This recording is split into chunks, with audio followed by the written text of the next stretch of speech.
that is plan. So, what is plan? Plan is actually an outcome of the planning process. So, in simple words, when we do the planning and take a decision, then what finally comes out of the planning process is actually a plan.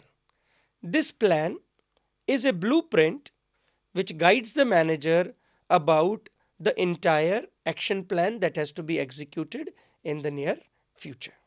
So, what are the various types of plans then? A variety of plans can be developed by managers considering the objectives.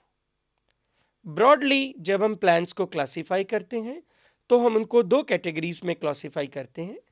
एक होते हैं strategic plans और दूसरा operational plans. Strategic plans में आते हैं the mission of the organisation, the objectives of the organisation, whereas operational plans वो plans हैं जो स्ट्रेटजिक प्लान की इम्प्लीमेंटेशन इंश्योर करते हैं, like policy, procedures, rules, budgets etcetera. Now we will try to understand these different types of plans in detail. The first type of plan is objectives. Objectives वो plan है which represent the outcome which is desired out of the individual, group or the entire organization's efforts. So that means objectives are the endpoints that we are desiring from a certain effort. Whenever we are deciding the objectives of an organization, they should actually reflect the vision and the mission of organization, and they should be defined in such a specific and time bound manner that they can be actually guiding the managers as performance goals, so that a manager can easily come to know whether he is in the process of achieving the objectives or he is lagging behind in the achievement of his objectives. Now let us move to the second type of a plan, which is termed as strategy. Strategy word has its roots in the Greek word strategikos, which actually means whatever the general will do to win the war. So thus, if we try to analyze the word strategy, it includes all the courses of actions and the allocations of resources by a manager to see that his long-term goals and objectives are achieved.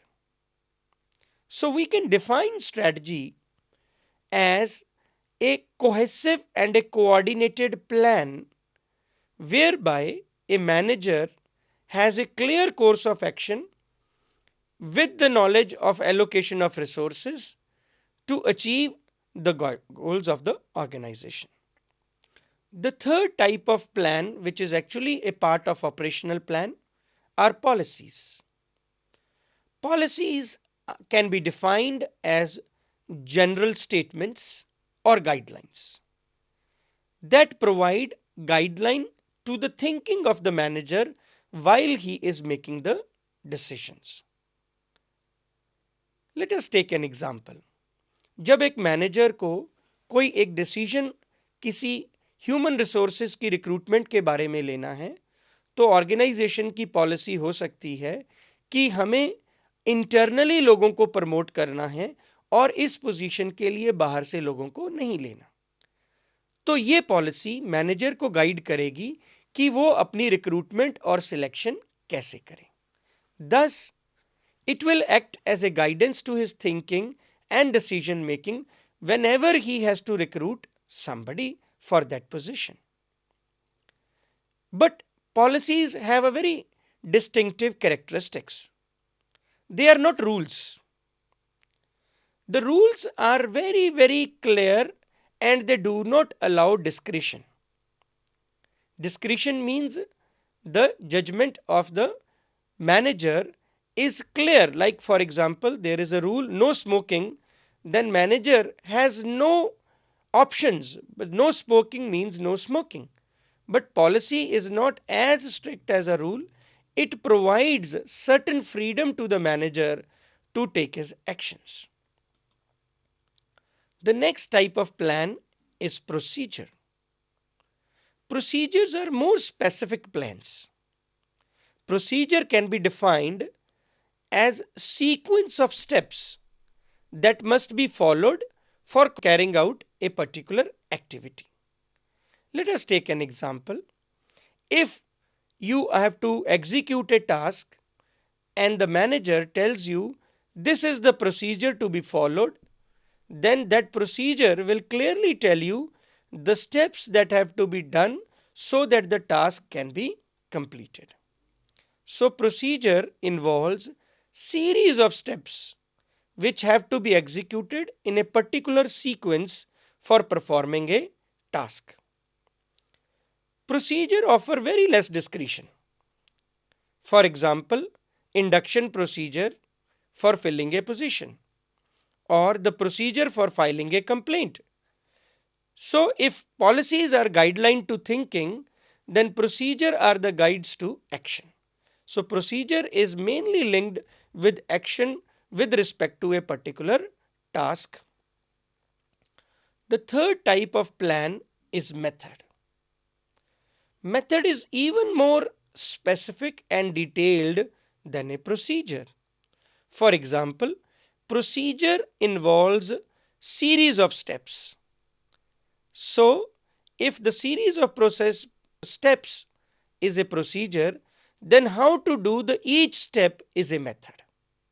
So, we can say in very simple word that the method is more detailed description of the procedure step by step, wherein each of the step is described in detail. It defines the manner in which a particular task has to be done. It allows no discretion. For example, cashing a check or setting up a machine.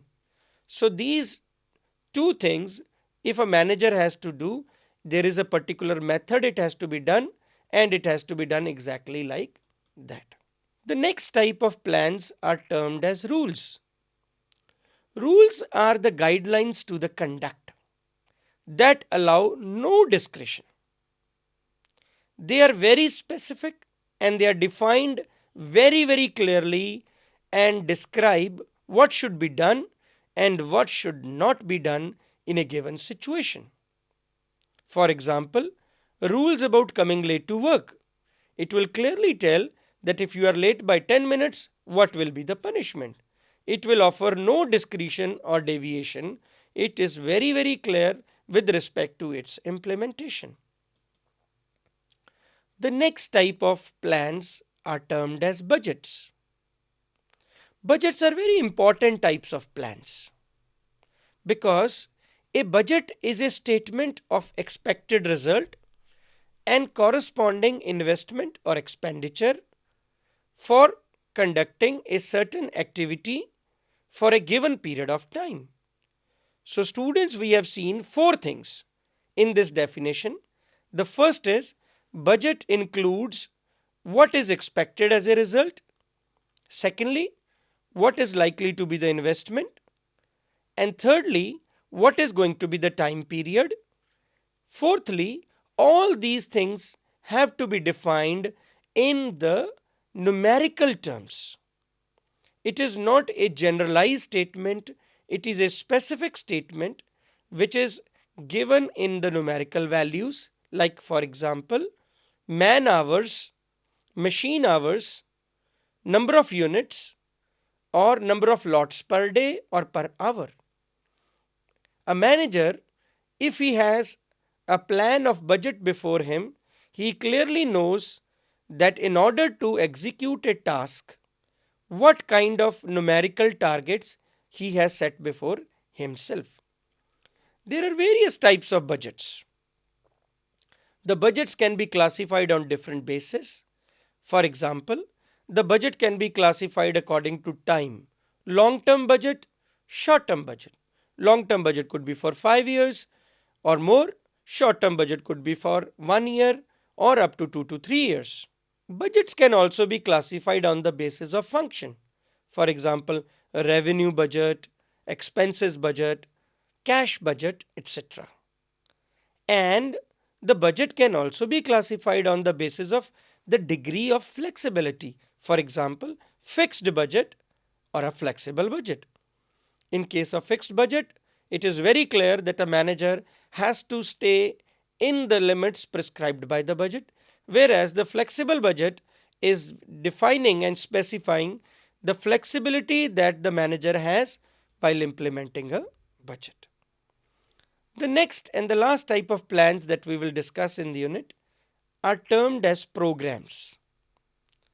Program students can be defined as large scale single use plans that coordinate complex activities to achieve an important but non recurring goal. Let me try to simplify this definition.